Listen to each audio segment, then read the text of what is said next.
Thank you for watching. Subscribe on Deceived Husbands for more stories. It was a Saturday afternoon when I went out to get the mail from the mailbox. Among the bills, I found an envelope I didn't recognize. It was from a company called Genosys and was addressed to my 10-year-old son, Jimmy.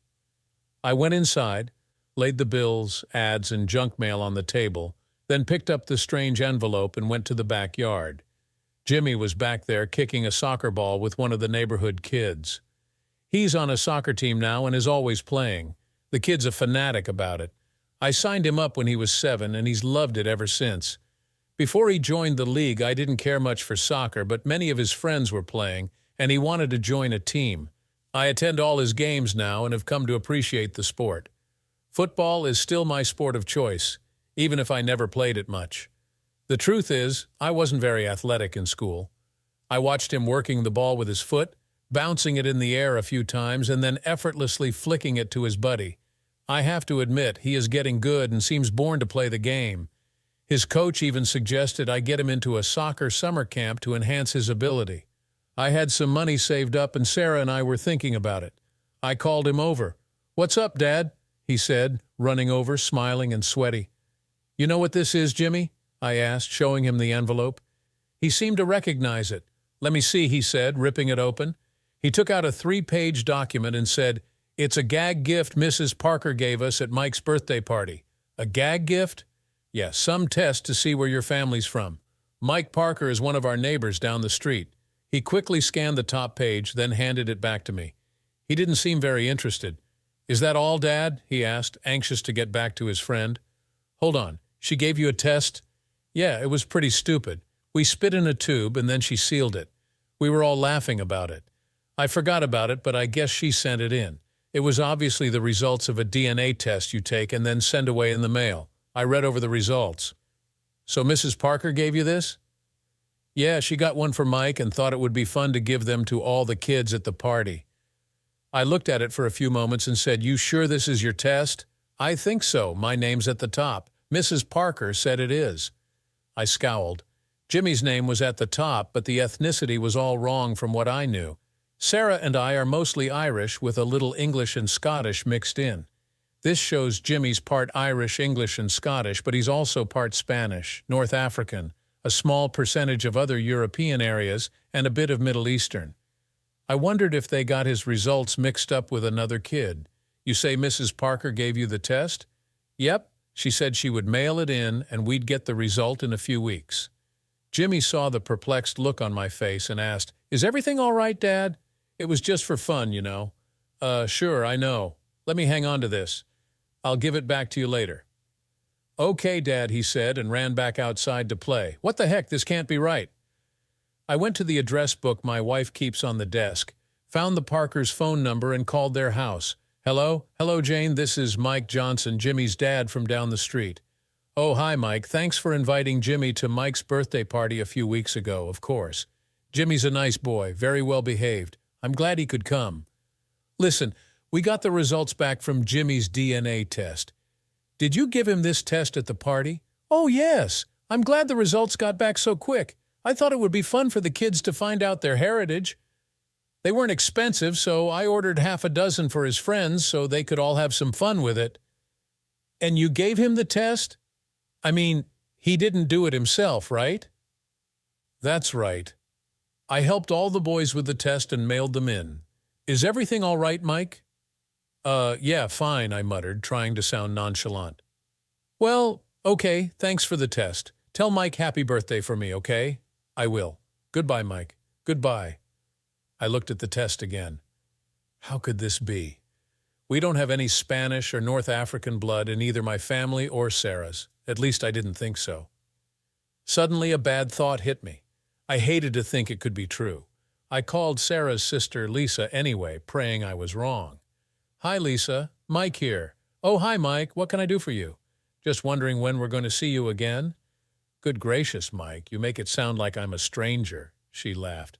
"I was just over at your house 2 weeks ago for dinner. I saw Sarah on Monday when we went shopping." "Oh, that's right." "Well, you're welcome anytime. I know that. So, how have you been doing?" "Okay lately?" "Yes, just fine and dandy," she chirped. After a moment, she asked, "Is that all you wanted to know?" I blurted out, "You ever see Frank anymore?"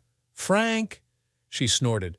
She was quiet for a moment, then snapped, "He's not my favorite subject, Mike. I thought you knew that." "Oh, right. He's been out of my life for years, and I have no interest in having him around again ever. I thought you knew that. I know he's an a-hole and treated you like crap, so you're still keeping him at arm's length." "I guess you know where he's at now?" "I have no idea. He can go to hell for all I care." "I guess you're right. Where's he from anyway? I always thought he looked a little Spanish or something." What she said next hit me like a punch in the gut. "Maybe a little," she agreed. "His mom was born here, but you're right. She does look a little Spanish. His father's an immigrant from Morocco, or is it Algeria? Something like that. I'm not sure. Whatever. I don't care. What's this all about anyway?" "Nothing. Just making conversation," I replied with a catch in my throat. I covered the phone so she couldn't hear how choked up I was. When I didn't respond right away, Lisa asked, "Mike, you still there?" "Yeah, sorry. Just had to cough." I cleared my throat and muttered, "Just wanted to call and say hi and see you if you're mad at me or something." "Mad at you, you idiot. I might be upset with you or my dumbass sister, but I'll never stop loving my sweet little nephew and my beautiful little niece. I'll always love them, I know. You're a great aunt, and we all love you too. I'll speak to you later, Lisa, and don't be a stranger." "Never happened, Mike. See you." I suddenly had a bad feeling in my stomach, but there was no way. Sarah would never cheat on me, especially with that Frank. She didn't like him even before he and Lisa split up. He was a slimeball, and everyone in our family knew it. He fooled around on Lisa right up until he got caught in their bed with a neighbor's wife. Poor Lisa was a basket case up until their divorce. I looked out the window at my son kicking the ball with his friend. He had really shot up in height this year. His short-cropped hair was coarse and black as coal. He was also getting a nice tan.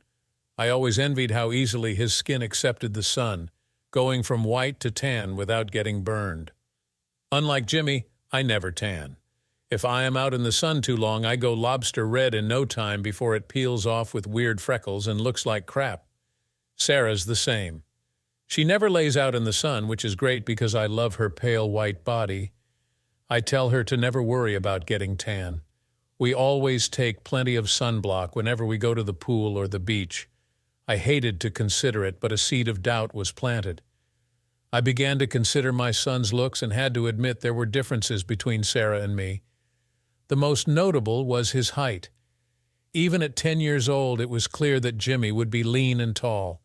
He had an amazing growth spurt last year and now is taller than any kid in his class. He's also getting more athletic by the day. On the other hand, Sarah and I are not that tall, slim, or athletic. Sarah was what you might consider a sexy, fun-loving Amazon when I first met her. She was in her last year of college, built thick and succulent with pale white skin and a cute round face. She never told me too many details, but I heard from various sources that she spent a lot of her time at school chasing frat boys and attending drinking parties.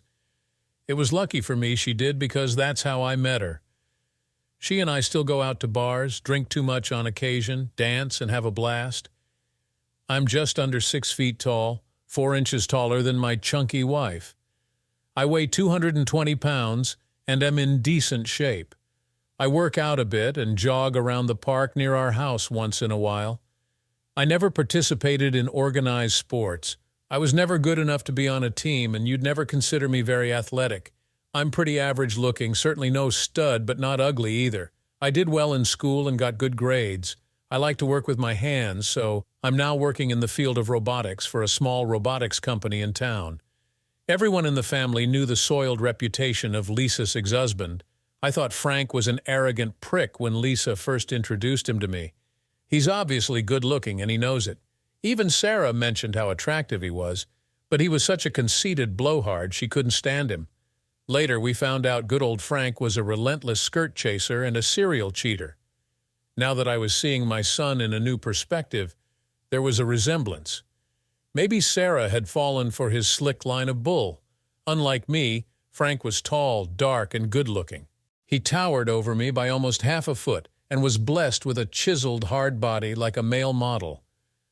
He was quite a good athlete in school, a local sports hero I heard, and he still played organized sports. I'm sure that's what attracted Lisa to him in the first place, is a slick-talking salesman selling used cars for a living. I particularly didn't appreciate the impolite way he teased my wife. There were lots of pointed jokes about her weight and other impolite subjects. To my surprise, Sarah didn't immediately shut him down like I expected. She just tried to deflect his criticism and made it seem like a joke. We did go to their wedding. Sarah was a bridesmaid and I was an usher. The wedding was nice, but Frank made a fool out of himself at the reception. He got drunk and was hitting on so many women, Lisa's dad had to say something. I wanted to tell him off, but since he was marrying Lisa, I acted friendly to keep relations pleasant. It was difficult because he's a low-class buffoon with a loud, booming voice and an annoyingly loud laugh. He would dominate whatever conversation was going on around him, whether he knew anything about it or not. Nothing could shut him up. "Mike!" Sarah cried behind me, and I nearly jumped out of my skin. My wife entered the room and laughed when she saw I was startled. "What's the matter, honey?" she giggled. "Did I scare you?" "No, just yeah, I guess." She set the bag of groceries down, then came over, hugged me, and kissed my cheek as she pressed her generous body against my back. "Hey, lover," she sighed. "I was thinking about you while I was shopping." "Oh, really?" "Yes." She wrapped her arms around my waist and whispered, "I was thinking how I'd like to take you upstairs, throw you on our bed, and ravage my handsome husband today like you did to me last Friday night." "That sounds pretty daring," I chuckled. "With the kids around?" "Yeah, too bad," she sighed with amusement. "But if you're good, maybe I'll let you ravage me again tonight, that is, if you're up for it." "I guess we'll have to wait and see." She laughed and slapped me on the butt. "You coy creep," she giggled. "Okay, we'll see, just don't forget." She was smiling as she went over to the table and began unloading the groceries from the bag. "Be a dear, honey," she said sweetly. "Please go get the rest of the groceries out of the car while I fix some lunch, okay? And don't forget about tonight," she reminded me with a smirk. "I won't." This was typical behavior from my loving wife. Over the 12-plus years of marriage, we've enjoyed many expressions of affection like this. It's why the idea of her cheating on me was so preposterous. I'm crazy about her plump, sexy body. She can turn me on with a suggestive look, a warm kiss, or a tender whisper. I welcome her taking the initiative towards sex and love how assertive she is in our relationship. How can she be so loving if she's cheating on me? It doesn't make sense. Sarah has always been very sexually expressive. She was so emphatic about her desires today, I nearly forgot about Jimmy's DNA results sitting on the counter. I'm glad she didn't notice it. I slipped the DNA results into the desk drawer on the way out of the kitchen and went outside. Once outside, my thoughts were a million miles away. I was an only child. My mother suffered complications during childbirth and was unable to conceive after I was born. It didn't seem to be a problem, though, at least not for me. I had the full attention of both parents back then. Mom stayed home and took care of me and the house while Dad went to work. When he got off, he and I would play catch or throw the football around. Later, we'd eat dinner and then watch TV as a family. He'd take us to the park to play, and we'd go swimming at the lake in the summer. Unfortunately, he smoked like a chimney and died from an aggressive form of cancer at a relatively young age. He was older than my mother, but still pretty young to die like that. The odds just caught up with him. It was sad to lose him, but at 8, I didn't realize how much my mom took it extremely hard. We lived in an apartment, and after Dad died, we weren't well off at all. Mom didn't work, and in her depression after Dad's death, she wasn't able to take care of an apartment, pay the bills, and handle a young son by herself. We moved in with my Aunt Betty, who was a spinster her whole life. As Mom's depression got worse, my aunt would try to take care of her. I knew Mom had problems and tried to keep out of their way. That was how I lived my early life, basically without either parent. Dad was gone, and Mom was too depressed to pay much attention to me. Aunt Betty had a tough time making ends meet. My aunt had a doctor check out Mom, and he gave her medicine when she got too bad. But the fun, easy time I enjoyed before Dad died was over. Life became a dreary, lonely repetition of going to school, eating dinner, watching TV, and going to bed. I had a few friends and played with them on the weekends, but basically, life after Dad died was not a lot of fun. I got through high school with decent grades, went to college, and met my first wife, Julie. She was a lovely young co-ed the same age as me, attending some of the same classes. We began dating, and life was suddenly wonderful again. I took classes all day and spent the rest of the time studying with Julie, dating Julie, and making love with Julie. At the young age of 21, we got engaged, and she was the love of my life. A few months before graduation, Mom finally died, more from depression and a broken heart than any physical ailment. I went to the funeral with my fiancée CE and was surprised how few people attended. After being a shut-in for so many years, she didn't have many social contacts other than Aunt Betty and my grandma Edith, who was getting old. There were only a dozen or so people there. Julie and I went back to school to finish our education. We both worked part-time jobs to afford a small studio apartment. We were great together and so much in love.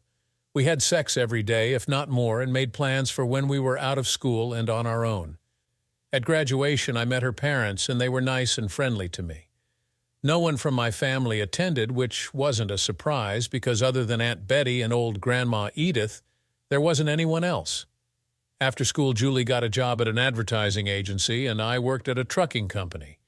They had a supply system they were implementing and needed someone with software knowledge to program their delivery devices. It was a perfect fit for me. Now that we were both making money, we were planning to start a family, and Julie had gone off the pill. After so many hard years, life had now become beautiful for both of us. We were together for 3 incredibly wonderful years when, on the way home from her job, Julie was run over at a stoplight by a drunk driver. She was killed in the most senseless accident I could ever imagine. We were going to have a baby, and she was pregnant with our first child when she died. The drunk was killed as well, and they couldn't save the baby. I was crushed. I went to her funeral and nearly collapsed on the coffin. Her father had to help me to my feet and led me outside, where I threw up. There were dozens of people there watching me stagger away, sobbing. I was so distraught I couldn't even attend the burial the next day. I went through hell for the next 6 months, quit my job, lost my apartment, and was homeless for a while. Julie's parents gave me money and tried to get me into therapy. They made appointments, but I never showed up. I know they meant well, but just seeing them reminded me of my dead wife. After a couple of times, I never spoke to them again. Later, I panhandled for liquor money and got food from a church that gave me a hot meal in the afternoon. I spent a lot of time passed out drunk. Aunt Betty somehow got hold of me and told me to come home and live with her and Grandma Edith, but I was so angry at the world I couldn't. I remembered how hard it was for her to take care of my depressed mom and didn't want to put her in that situation again. I bummed around for a while, sleeping in abandoned cars or on porches that weren't in use. But as they say, time heals all things. It didn't heal the hole in my heart, but the longer I was on the street, the hungrier I got, and the more ashamed I felt at how I had collapsed so badly. A preacher at the church where I was eating supper began to counsel me. He got me a job in a supermarket stocking shelves at night. That led to another job in a warehouse where, of all things, they had the same automated supply system I used to work on at the trucking company. Once my boss found out I could program their delivery devices, I was hired full-time. I saved some cash, got an apartment, and started to crawl out of my dark hole of depression. I was still drinking quite a bit to forget Julie's death, but unlike when I was on the street, I now had money and had regained some pride. I also had some guy friends from work I could drink with. Drinking buddies, if you will. We'd hang out on Friday nights at clubs, checking out chicks and getting hammered. One guy invited me to a frat party near a college. I had a great time, and they invited me back for another party the next weekend. That's where I met Sarah. There must have been hundreds of people at the frat house. It was a pretty wild scene, and with all the hot co-eds running around, I wouldn't have even noticed Sarah if we hadn't ended up next to each other in the beer line. I was nowhere near drunk, and she wasn't either. She was a big girl, overweight but not obese, with a creamy white complexion, shoulder-length auburn hair, and a colorful tattoo on her shoulder. She had a cute face, flushed from alcohol. We were standing next to each other, waiting to fill our cups with beer. I started a conversation and found she was a fun chick, 3 years younger than me, friendly with a nice, pretty smile. After Julie died, I wasn't going to get serious with any woman, but something about this big, rambunctious female with the tattoo intrigued me. We talked or yelled because the music was so loud and went outside to talk some more. She pulled out a joint and asked me if I wanted to smoke it. Of course I did. We got high and drank some more, smoked another one, and pretty much hit it off that first night. Before I left, I made sure to get her number. She said to call her. We went out after that and just kept seeing each other. I found out she was a little self-conscious about her weight, but I thought she looked great and told her so. I told her she was perfect for me because I love a big, pretty woman with curves and some extra meat on her bones. She heard that and smiled. Her blue eyes flashed and her cute face lit up. We couldn't get to bed quick enough. We had sex on our second date, and it was incredible. She's a very strong girl, and I was surprised how aggressive she was in bed. My first wife was slim and petite. We'd take time to kiss and use lots of foreplay, stroking and kissing before we started sex. Our lovemaking was slow and romantic. Sarah was more direct. She'd make out with me and let me play with the goodies for a bit, but if she was horny and I took too long to get to the main event, she'd just yank down my pants and tell me to do her. We went out to parties and clubs a lot in those days. When Sarah got drunk, which happened a lot, she'd get very horny. If we were out somewhere, it wasn't unusual for her to initiate something. At times, she'd just take me somewhere private, like my car in the parking lot, or out back of the club and tell me to screw her. There were many nights I'd find myself getting a BJ behind some restaurant. I wasn't used to such a demanding, assertive lover, but I wasn't complaining either. I adored her. To make a long story short, a few years after I came out of my shell when I said I'd never love again, I fell in love with Sarah and asked her to marry me. Thank God she agreed. We had a short engagement and then we married. Looking back on my sad life, meeting her was the best therapy I could have ever asked for. I was 27, she was 24, and we had a big traditional Catholic wedding thanks to her wonderful parents. Sarah's from a typical Irish-American family. The wedding was held in her family's church, administered by the priest. I met so many of her relatives I couldn't remember them all. We drank so much and sang Irish songs at the reception. It's a wonder we could even have sex on our wedding night. But let me assure you, we did. Her parents are really great people. They met me and welcomed me into their family right away. I appreciated them too. Even before we married, we ate dinner with them regularly. They paid most of the money for our wedding and even gave us tickets to a resort in Florida for our honeymoon, where I consummated my marriage dozens of times with my lovely Irish bride.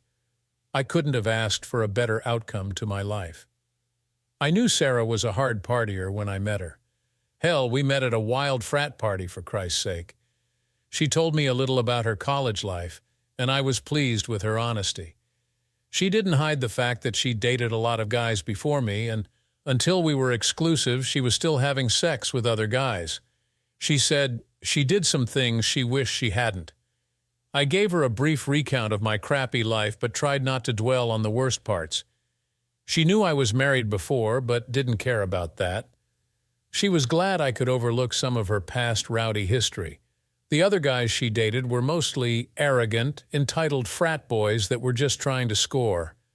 I was the first guy she dated that she could see getting serious with, settling down, and getting married. I met her sister soon after we started dating. Lisa is a very pretty girl, 2 years older and slimmer than Sarah. We got along real well, and I liked her. She seemed just as high-spirited as her younger sister. Both of them could drink me under the table. It was then that I met Frank, Lisa's longtime boyfriend. He was a few years older than me, and they were engaged. The guy was working in a gym as a personal trainer, and he was definitely buff. He didn't seem to care for me all that much. When we shook hands, I got the impression that he was an arrogant snob. I didn't tell Sarah that. Lisa loved him like crazy. That was easy to see. When we'd go out together, it was all about Frank. He's a big guy, had a big mouth, and loved being the center of attention. I tired of his tendency to dominate any conversation, no matter what. Lisa would get drunk and hang all over him. She definitely had the same wild streak in her eyes that Sarah had, but she was engaged to that tall older guy. So she didn't go out, party, and get drunk as much as Sarah and I did. Bringing me out of my thoughts, I heard Sarah call us for lunch. I called Jimmy into the house and Susie in from watching TV. We were all around the table eating as I tried to appear normal. Unfortunately, my facade of normality didn't fool my wife. "Everything okay, Mike?" Sarah asked me cautiously, training her blue eyes onto my face. "Yeah, fine. You look a little tired, honey." "You feeling all right?" she asked with concern. "Maybe a little tired," I lied. "It's been a tough week." "Really? Why don't you take a nap after you eat?" "I'll clean up." "Okay, maybe. We'll see." I was hoping she wouldn't ask me anything more. I couldn't help being distracted about the DNA results in the desk drawer. I was hoping to God that the results were flawed in some way. Taking Sarah's attention from me, Jimmy started talking to her about his soccer team. It was a relief. I'm normally pretty direct about issues that come up. Not as much as my no-nonsense, unreserved wife, but I don't like to beat around the bush. Trying to save someone's feelings usually costs time and money at work. If there's a problem with software or some supply issue, I get right to the point and address it immediately. This was different. It was personal, not business. I finally decided there was no reason to rush to judgment until I had a chance to think. Unfortunately, I was so fixated on Jimmy's parentage, I could hardly sleep that night. I went to bed early, and Sarah came up not long after. She acted very affectionate as she slid into bed. She kissed me and snuggled as she lay next to me. When I didn't respond to her affection, she got the message, kissed my cheek, and told me I'd feel better tomorrow. I tried to sleep, but that damn DNA test kept me awake. I couldn't figure out how it could possibly be correct. After I tossed and turned for an hour, Sarah sat up and said angrily, "Are you going to jump around all night?" "Damn it, Mike. What the hell's the problem?" "Nothing. Probably drank too much coffee, honey." "Sorry. Well, go take a sleeping pill or something. I can't sleep if you're moving around like that all night." "I know, okay, you're right." I got up and went to the kitchen and had some water. Then I went to the guest room and fell asleep on the bed there. Except for when I traveled, it was one of the few nights in our marriage that we didn't sleep together. Sarah didn't say anything about my absence from our bed, but she did eye me with concern as we ate breakfast. After breakfast, I went to the desk and got out the DNA results. I took it out to the garage where I read it over a dozen times in private. The more I read it, the more I thought it might be true. Sarah and I have had a wonderful 12-year marriage. We're going to have a 13-year anniversary in several more months. But there was a short time after we married when we had problems. We didn't argue before we were married that much, but not long after our honeymoon, we did have some disputes that turned rather ugly at times. I had no idea why she was so irritable, but for the first time since we were together, I got a taste of her harsh Irish temper. The gist of her displeasure was that she wanted to go out more. I liked to go out and party with her, but sometimes thought we shouldn't for financial reasons. I was working hard in those days, longer hours than I am now. Money was tighter, and we were living in a dumpy one-bedroom apartment. I didn't want to waste our meager resources on frivolous spending in bars. There were also a few times when I had to go away for work. My boss paid for each trip out of town because they were work-related. I had to take some classes on the latest improvements in robot technology. The robotics field moves quickly, and if you don't keep up, you quickly get behind. I was trying to do the best for our future family and needed to stay ahead. Sarah wasn't happy and let me know in no uncertain terms that even though she was married, she was still young and wanted to have fun. She didn't appreciate my traveling without her. It was my 4th trip out of town when Sarah hit the roof. I was working hard, and we weren't going out drinking as often anymore. She was already upset that our lifestyle had become boring, as she put it. But on this occasion, she made plans to attend a big celebration her family was involved in. She said her whole family would be there, as well as a lot of her friends, and demanded I stay home and go there with her. She was bitterly opposed to me missing it. Contrary to her opinion, I couldn't see why I should miss this important class just to go get drunk at a party. I loved her family and knew it was a big deal, but our family's welfare was a top priority in those days. It still is. I couldn't see why she didn't understand that if we were going to have kids, and I know she was counting on that as much as I was. We'd need a bigger house and a better financial situation. I was up for a raise at the time and maybe a promotion. Being more educated in my field would help me attain that goal. We both knew having kids was important.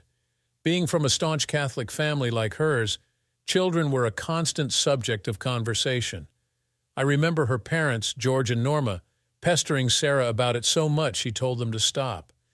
They even asked me how many kids I wanted the night we announced our engagement. I can remember many times they teased us about having kids during family events. Some of her relatives used to joke that Sarah had the right body for making babies, that she had baby-making hips, as they said. We all laughed at that. It was a pointed joke, funny, but we both knew they were serious. Actually, I was ready to get her pregnant on our honeymoon. My new bride was a big, buxom, beautiful woman, and I wanted nothing more than to knock her up and have a new baby to spoil. I know Sarah wanted that too. That was one thing we talked about at length before we married. But she told me, and I agreed with her, that we should wait a few years until our finances were solid. I remember how poor I was when I was a kid and wanted better for my family. When she told me she wanted to wait a bit, I thought it was a sensible decision. Remembering those conversations gave me a chill. If she was being truthful with me about waiting, and I believed at the time she was, then how'd she get pregnant less than 6 months later? I was using condoms at the time because Sarah had trouble with the pill. I didn't really like condoms, but they were less messy and complicated than other methods with spermicides and diaphragms. She had me using them from the time I met her, so I had to get used to them. That worked fine right until she let me know she was pregnant with Jimmy. I know that no form of protection is totally foolproof. At the time, we just decided one of my swimmers somehow got past the condom and did the job. In any event, it was a blessed event for Sarah and me, not to mention her whole family, who was thrilled to death. We celebrated the night we made the announcement with a wild sexual marathon, and I haven't thought a thing about it until yesterday. After breakfast, Sarah got the kids ready for church. I made an excuse that I wasn't feeling good and told her to go without me. It wasn't a lie. My head was exploding with unpleasant scenarios about how Jimmy's DNA results had come out so different than what I would have expected. I went back to bed as they got ready for Sunday Mass. When they were ready to leave, Sarah brought the kids into the bedroom to say goodbye. Jimmy hugged me and said he wished I felt better. My little princess, Susie, was all dressed up in her white Sunday dress and looked so cute I nearly cried as she kissed me. Sarah kissed me on my forehead and told me to sleep, and maybe I'd feel better when they got home. I had already gotten up and eaten something. Sarah fixed the kids some food and they all sat down to eat. I joined them at the table but didn't partake in the meal. I listened with delight to Jimmy chattering away about something and Susie giggling at something he was saying. Sarah added her comments but was watching me out of the corner of her eye.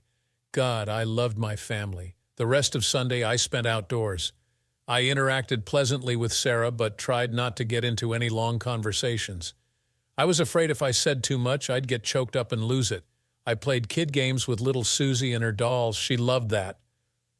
I also kicked the ball around with Jimmy. As usual, he was placing the ball easily while I was barely able to control it. He even did something he called a bicycle kick that sent the ball flying directly behind him. He laughed like crazy when it hit me in the head, and I couldn't stop it. The rest of the time, my son ran rings around me, and I could see the future talent in his game. Needless to say, I was a basket case at work on Monday. I was distracted by my thoughts and made a few stupid errors in my software programming. My boss noticed and asked me what the hell was wrong. I made some excuse, and he gave me the afternoon to think about it. He told me he needed me to concentrate on my job and to get my head out of my bum. I left work early and went straight home to think. I was surprised when Sarah came home that day without the kids. Once Susie went to kindergarten and didn't need daycare, she went back to work for a financial services company as an administrative assistant. Her hours are flexible, which allows her to pick up the kids after school. As she walked in the door alone, she had a sober look on her face. "Where are the kids?" "They're at Lisa's," she said without explanation. "You're home early." "Yeah," I sighed. She waited a moment for me to explain why. When I didn't, she asked softly, "Is there something bothering you, Mike?" I was sitting on the sofa, and she had moved in front of me as she spoke. I could see her eyes tear up. Her cheeks were flushed, and she had a very serious look on her face. At that moment, I had to make a decision. Should I lay my cards on the table or keep screwing around with my suspicions? I'd been driving myself crazy all weekend about what to do. Hire a private detective, a lawyer? Should I follow her around like an idiot trying to catch her and her unnamed lover? Play some devious game to trap her into a confession? Or go out and spend a fortune on surveillance cameras and audio recorders to document her suspected affair? Damn it, this is my wife we're talking about. The love of my whole goddamn life, not some simple-minded character in a weird Hollywood movie. Sarah's no fool. She's the woman I've given my heart to for nearly 15 years, over 12 years in marriage, and the greatest relationship I could ever hope for. She's given me 2 kids that I love to death. Besides that, I'm no CIA spy or 10th-degree black belt from SEAL Team 6. I'm an average, honest, hard-working, middle-class guy who can't figure out what the hell's going on with the love of my life. I've had it. I'm so done screwing around with all my suspicions. No more games. It's time to fish or cut bait. During the awkward pause, Sarah repeated, "I know something's wrong, Mike. Is there something we should talk about? Please tell me, honey." I looked her in the eye and stated, "Yeah, I think there is." Sarah's eyes lowered to the coffee table. A tear ran down her cheek. I've never seen her look so sad, and it was breaking my heart. I wanted to hold her and kiss her tears away. I did everything I could to hold back my emotions. Before I could say anything, Sarah opened her purse, took out a paper, and laid it on the coffee table in front of me. She sat down in the chair across from the sofa and asked quietly, "Does it have to do with this?" My eyes widened when I saw Jimmy's DNA report sitting there. I glanced up at her and then back at that damn document. "Yes," I replied, feeling as bad as I had felt in 15 years. "I see you found it. I found it in the desk. Jimmy told me about it yesterday at church. He said ever since you saw that report, you've been upset, and he didn't know why." I kept quiet. I didn't want to start crying. This was important, and I had to hold it together. "He said he wanted me to throw it away," she said, wiping away a tear. "I told him that I'd speak to you about it. So what about it?" Sarah pulled a tissue from her purse and blew her nose. She wadded it up and got another one and dabbed the tears forming in her eyes. "As soon as I saw it, I knew what it was about. I knew what you'd think. So I called Lisa today. She told me you called and asked about Frank. I've been waiting to talk to you about this for a long, long time, Mike. I'm so ashamed, but I won't deny what happened. No way I can anyway. You're no fool, Mike, and you deserve honesty. God knows how long I've wanted to tell you, but I couldn't." "Couldn't?" That's rich. "I'm your husband, Sarah. No secrets, right?" "Sorry, I know that's no excuse. I've wanted so bad to tell you." She sobbed for a moment before regaining control. "I'll tell you everything now. I do love you, you know. But before today, I wasn't going to tell you until Jimmy was a little older." "Why?" "He's young. How could a little kid handle knowing you weren't his biological father?" "Don't get me wrong, Mike. You are his father in every sense of the word except one. That creep Frank is certainly no father."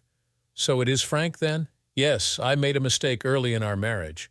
I'm ashamed of it and completely disappointed in myself that I let it happen, but it did happen. And once I was pregnant, there was no way I could give up the baby. You know my family and the way I was raised. I just couldn't give it up. And I knew if you found out the truth, it could ruin our family." She sniffled, took a breath, then looked straight at me. "I needed to wait, Mike," she said with her voice quivering. I mean, I had to wait until Jimmy was older. I had to wait until Jimmy was old enough to handle it. I knew one way or the other you'd be very unhappy, but I couldn't ruin his childhood with my betrayal. I just couldn't, Mike. You have to believe I never meant to hurt you or our family, even though I knew the truth may destroy us. You may be right about that, I whispered bitterly. That statement shook her. She spoke so softly it was hard to hear. I knew that creep would never be responsible. Certainly he'd never be a father to Jimmy, not like you, Mike. I knew you were the man for me almost the first time we met. Since our marriage, you've been the perfect husband for me, loving, hard-working, faithful, responsible. I love you so much. I knew Jimmy would have a wonderful life with you as his dad. The alternative was trying to squeeze support out of that lousy creep I was with. I knew he'd never step up. Sarah lowered her eyes and didn't speak for a minute. The room was so quiet I could hear the clock ticking in the other room. If my math is correct, I sighed, shaking my head. You must have been screwing him right after our honeymoon. It was a few months afterward. You still screwing that a-hole? Her eyes narrowed, and she scowled as she snapped, Absolutely not. I had sex with him a few times and got pregnant with Jimmy. After that, I didn't speak to him and never let him touch me again. I haven't seen or heard from that jerk since Lisa and he divorced. I guess I have no choice but to believe you. It's the truth. I never want to see him again. You wanted to tell me about it? Sarah exhaled, as if what she was about to say was very difficult. I'd rather not, Mike. She took a few deep breaths and said, But I will if you want. God, this is so hard. She suddenly cried. I've been thinking and planning this conversation for so many years. The sorry details won't help one bit, and I know you won't be happy hearing them. But I won't lie to you, and I won't hide anything from you ever again. I owe you that much. I wasn't sure I wanted to hear the sordid details of her affair. I was barely holding it together, hearing her shocking confession. But I asked one question that was digging into my soul. I bit my lip and asked a question that I hated to ask. Now that I know Jimmy isn't mine, at least not biologically, is Susie mine? I felt my heart pounding as I waited for her answer. Damn it, of course she is, Mike, she said with an edge, adding, Considering the situation, I don't blame you for asking. Let me show you something. Sarah stood up and went into our den. I heard her opening some drawers, and she returned a moment later with a folder. She laid 2 documents on the table next to the DNA results. I had both Jimmy and Susie checked, she informed me soberly. Those are DNA tests for both our kids. I had them done several years ago, even though I already knew the results. But I had them both checked because I knew when we had this conversation, this question would eventually come up. Sarah pointed out a couple of charts on the pages. She had a relieved look on her face as she told me, As you can see, Mike, Jimmy has a different father, as you now know. But this page proves that Susie is yours. It suddenly hit me how long she's been preparing for this confrontation. I felt like a chump, an ignorant, unsuspecting chump. I was totally off balance now, being expertly played by a cunning, slick-talking adulteress, much like I felt about her a whole lover. I always knew Sarah was an intelligent, calculating, determined wife. I never suspected she could be so cold and manipulative. Let me assure you, Mike, she continued, that after my terrible mistake after my affair, I've been completely yours. I haven't cheated or had any inclination to do so with any man. I spent a lot of time praying for forgiveness and hoped that God would forgive me. I prayed you could too. I tried to make amends to you and our family by being the best wife and mother possible. I hope you feel that I have, even if we can't get past this. Suddenly, her brave exterior cracked. Her red face broke into tears, and she began to sob as she ran out of the room. I know it was hard for her to come clean, and I appreciated her honesty finally, but it didn't make me feel any better. I gazed at the papers on the table sadly. At least Susie's mine, I thought. Then I angrily snorted and mentally slapped myself. Jimmy is mine too, damn that witch. I cried out loud, I love him. My tears fell fast now. I sobbed for a few moments. How did I feel? Might sound weird, but I was less angry than just numb, mixed with a perverted sense of relief. Sure, my wife was a cheating witch, but at least all my suspicions were verified now. Now I wouldn't have to wonder over and over, did she cheat? Didn't she cheat? Now I knew the truth. But the truth hurt big time. Should I throw things around the room? Punch the wall? Attack my wife? Hire a hitman to kill my cheating wife's lover? My mind was spinning. I felt a little nauseous and couldn't think. I went to our bedroom and found Sarah sobbing on the bed. "I don't know what to say," I said softly. She turned her head. Her eyes were red and filled with tears. "Oh, Mike, I'm so sorry. I love you so much. Please don't hate me." "I really don't know how I feel," I told her truthfully.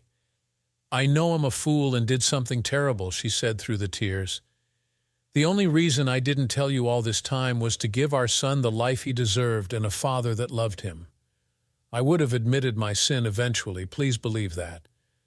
But as a mother, I had to give Jimmy his childhood with a father that loves him and would teach him to be a good man. I was afraid that wouldn't happen if I told you before now. I guess you didn't trust me then. You're right, though. I don't know how I would have reacted back then. Nothing made me happier than when you gave birth to our son. My son. I was the proudest father alive. It was my dream of my life, and you gave it to me. So I guess both Jimmy and I received the benefit of your deceit. I can see your weird logic, but you might be right. Oh gosh, Mike, I was caught in a dilemma. I loved you, but I had to do the best for our son. It was the only way I could imagine at that time. Keeping the secret from you was the hardest thing I've ever done. It was a nightmare to hide the secret all these years." She sat up in bed and grabbed onto my hand tight. "Please, Mike, if you can somehow open your heart and forgive me for being such a silly fool, I'll do everything in my power to help us through this. Anything, I mean it. I'll never stop loving you, and I know Jimmy and Susie won't either. Please," I said, pulling my hand away. "I can't think about the future right now. I hope you understand that. This has been almost overwhelming. I need to absorb it and figure out how to sort this out." "Okay, that's only fair," she said, regaining control of herself. "I just want you to know that if you see it in your heart to forgive me and let our family stay together, I'll do everything I can to make it up to you. We all will." "What?" I blurted out. "We?" Sarah's face suddenly went pale and her expression froze. Her eyes were saucers as she watched me nervously. "What we?" I repeated. "You said we. Does anyone else know about this?" "Well, I had to tell Lisa," she reluctantly admitted. "Lisa? Oh, she knows about this," I cried in disbelief. My wife's head lowered for a moment, then she looked at me with pity. "I didn't tell her right away," Sarah said softly, "but she noticed Jimmy's looks changing as he grew older. She knew her husband was a slick-talking Romeo and suspected I might be vulnerable to his line of crap." "So she knows everything?" "Yes," she squeaked. "We got drunk one night when Jimmy was around 5. She began crying to me about Frank's affairs and how she knew he was cheating on her but wouldn't stop. She asked me straight up if I had done anything with him. I wanted to lie, but I couldn't." "So you told her about Jimmy," I stated bitterly. She kept speaking as if she didn't hear me. Her eyes were staring into space, and she was speaking in a slow monotone as if reciting a speech. "I admitted that I fooled around with him before we were married." "My God, Sarah," I cried in despair. "This just keeps getting worse." "Well, they weren't engaged yet, and we hadn't become exclusive either. I went out with him a few times while I was still in school. Lisa got drunk and passed out on a few occasions, and Frank and I were alone in their apartment with Lisa unconscious. He came on to me. He's a good-looking guy, and I was flattered by all the attention. I admit I gave in to his constant flattery and pressure, and we had sex a few times. That was before we were married? Yes. We were just starting to date. I was ashamed that I had betrayed my own sister, but it was too late at that point." "So you told her that?" "Yeah, I hated to, but we were both drinking heavily, and the liquor was like truth serum. When she asked me about Jimmy, and if Frank was the father, I admitted he was. I told her that I was angry with you for leaving me when we had that family reunion a few months after our honeymoon." "Christ, Sarah, how could you be so stupid? That guy's a sleazebag. I know that now. He and I went out that night. I just wanted a night of fun and to have a few drinks. Lisa wasn't around for some reason, and I was pissed at you. We hadn't been going out very often anymore, and I missed my irresponsible lifestyle. I mean, going to all the parties and the clubs. He took me dancing, got me drunk, then he took me outside and banged the hell out of me in the back seat of his car. I'm sorry, Mike, but that's what happened. I knew it had something to do with those training trips, I said dryly. I knew you were upset with me, but I never suspected you'd cheat on me, especially with a jerk like him. I was stupid and drunk and regretted it afterward, but not enough to stop. No, I did stop. I didn't want anything to do with him after that night. He kept on calling me every time you left town. He would hit on me behind my sister's back. The guy's a born cheater and was relentless. So that's when he knocked you up? I asked, not sure if I wanted the answer. Yeah, I was smashed, like I said, but not so drunk that I didn't make him use protection. Of course, he had rubbers in his pocket. He probably knew he was getting in my pants when we got into his car. I made him put one on before he did me. So how did you get pregnant? She lowered her head, shamefaced, and said, I was pretty drunk and it was late, so he took me home. Once he got me into the bedroom, he did me again. I don't remember much about that one. The next morning, I demanded he leave, but he wouldn't go without having me once more. I finally gave in and let him, just to get him out of the house.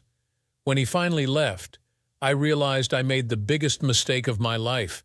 I jeopardized my marriage to you and my relationship with Lisa. I just hoped no one would find out about my stupidity. So if he used condoms, how'd you get pregnant?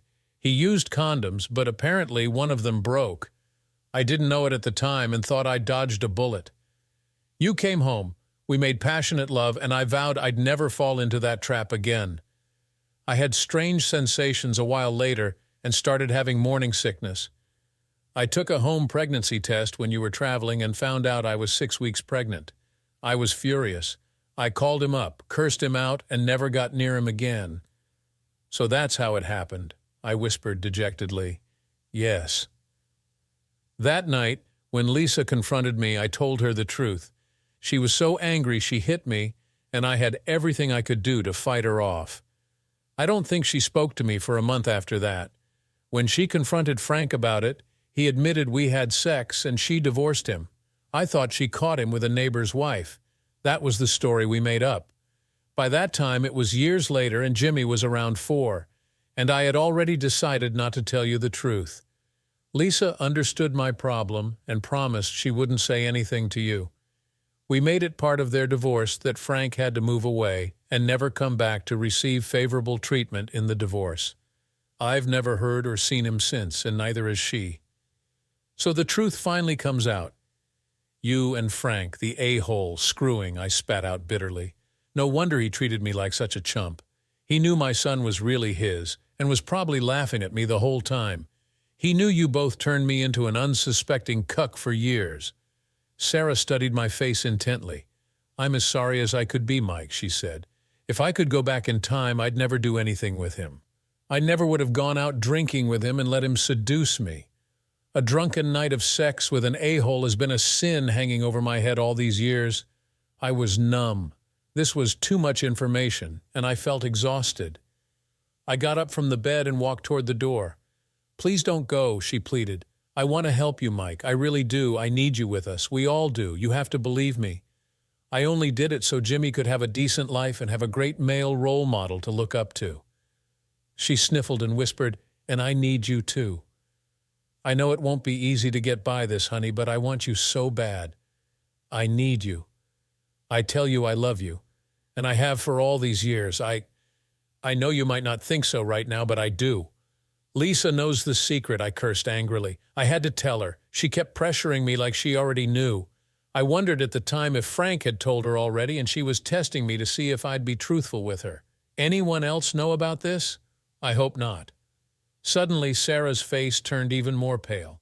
She lowered her eyes and began to fidget nervously. What now? I asked impatiently. Who else? She took a deep breath and admitted, There's one more person. I haven't spoken to them in years, but it's possible they know. Who? A friend from college. We had a falling out, but she was with me the night Frank and I hooked up. She saw us leave together and called me a home-wrecking slut when I told her what happened. I haven't spoken to her since, but I suspect she might have told someone. So basically everyone but me knew about this? No, Mike. It's not like that. I swear, I've done everything to keep this from ruining us. Except for the actual cheating part, I muttered bitterly. And now our family's life is built on this secret. It was a mistake, Mike. I'm begging you, please don't let this tear us apart. I looked at her standing there in tears, desperate and ashamed. Part of me wanted to comfort her, but another part wanted to rage at the betrayal. I need time to think, I said, stepping back. Mike, please don't leave, she pleaded. I'm not leaving, I said, but I can't be around you right now. I need to clear my head. I walked out of the room feeling more conflicted than I ever had in my life. The woman I loved had betrayed me, and everything I thought I knew about my family was now in question. But I wasn't going to make any rash decisions. I needed to think. For the next few days, I avoided Sarah as much as possible.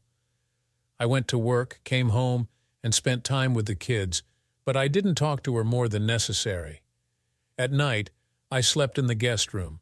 It was awkward and painful, but I needed the distance to figure out my next steps. Sarah tried several times to approach me, but I wasn't ready to have a heart-to-heart with her yet. One evening, after a particularly difficult day at work, I found myself in the garage staring at the DNA results again. It was then that I made a decision. I wasn't going to let Sarah off the hook easily, but I also wasn't going to let this destroy my relationship with Jimmy and Susie. They were my children, regardless of biology, and I was going to be there for them. I called my friend Dave, a lawyer who I trusted.